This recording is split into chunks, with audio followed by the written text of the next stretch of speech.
త్రిలింగ దేశం అని ఒక దేశం ఉండేది. ఆ దేశానికి రాజు చంద్రసేనుడు. ఆ చంద్రసేనుడికి ఓ కొడుకు ఓ అల్లుడు ఉన్నాడు, రామసేనుడు హరిసేనుడు. రామసేనుడికి ఒకటే కోరిక, ఎట్లన్నా చేసి చంద్రసేనుడిని నా కృష్ణుడి నుంచి దొబ్బి కింద పడేసి అందులో కూర్చోవాలి. దానికోసం అన్ని రకాల ప్రయత్నాలు చేసిండు. ఇంట్లో అమ్మతో చెప్పించండు, భార్యతో చెప్పించండు, చుట్టాలతో చెప్పించండు, తండ్రికి ఎన్ని చెప్పించినా ఇంక ఇది జరుగుతలేదు. చూసి చూసి చూసి ఇక ఎక్కడ జరుగుతలేదని చెప్పి ఏం చేయాలని ఆలోచన చేస్తుంటే ఆయనకు హరకర వేణుగోపాలరావు గారిని పెద్ద మనిషి ఎదురైండు. అయ్యగారు ఎట్లా మరి నా కోరిక నెరవేర్తలేదు, ఏం చేయాలంటే, ఇట్లయితే కుదరదాయా, నువ్వు జర గట్టిగా తపస్సు చెయ్యి, తపస్సు చేస్తే దేవుడు ప్రత్యక్షమవుతాడు, ఇక నువ్వు దేవుని కోరుకుంటే మాత్రం నీ కోరిక నెరవేరేటట్టు ఉంది అని సూచన చేసిండు. సరే మంచిదని ఎత్తుకుతే ఆదిలాబాద్లో 1000 ఊడల మర్రి కనిపించింది. ఇది అయితే బాగుంటుంది తపస్సు అని. రామసేనుడు పోయి 1000 ఊడల మర్రి కింద కూర్చొని ఇక కఠోరమైన తపస్సు తంత్రాలన్నీ చదువుతుంటే ఇక మొత్తం త్రిలింగ దేశంలో ఉన్న అందరికీ నిద్రలేని పరిస్థితులు వచ్చినాయి.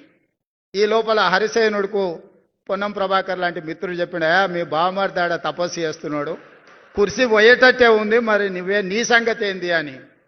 అమ్మ ఇదేదో ప్రమాదానికే వచ్చేటట్టున్నా. ఆయన కూడా ఆడికే పోయింది, ఏం చేస్తుండో బామారిది చూద్దామని. చెట్టు కింద బామారిది మర్రి చెట్టు కింద కూర్చొని కఠోరమైన తపస్సు చేస్తున్నాడు.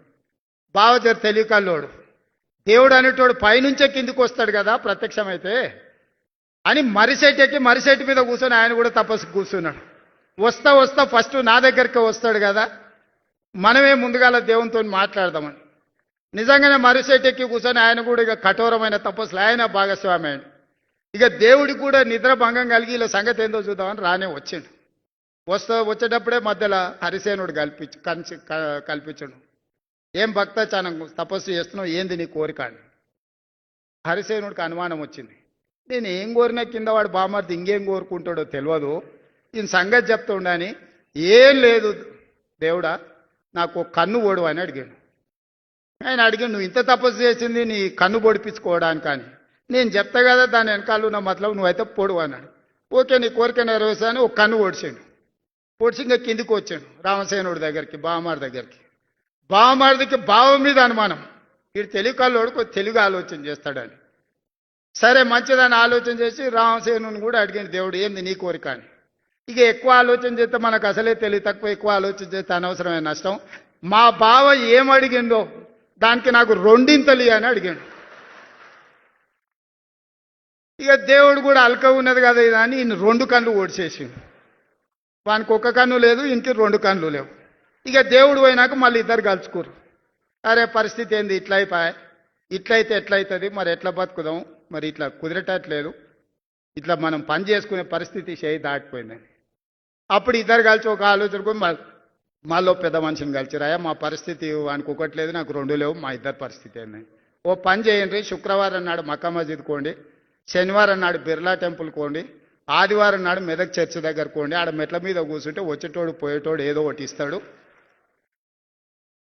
ఇది బాగానే ఉంది. మరి ఎవడు నడవాలి, బాగా తెలికల్లోడు కదా. అరే నీకు 2 లేవు, నువ్వు నడవలేవు, నువ్వు నన్ను నీ భుజాల మీద ఎత్తుకో, నేను దారి చూపిస్తుంటా, ఇక నువ్వు నడుచుకుంటావా అని చెప్పి బామార్ది భుజాల మీద ఎక్కి ఇప్పుడు మక్కా మస్జిద్, శుక్రవారం శనివారం బిర్లా టెంపుల్, ఆదివారం మెదక్ చర్చ్ దగ్గర, రేపో మాపో పొన్నం గారు జూబ్లీ హిల్స్ కూడా వస్తారు, ఎందుకంటే ఆడ ఎన్నికలు ఉన్నాయి. నువ్వు జర జాగ్రత్తగా ఉండాలి వీళ్ళ పట్ల.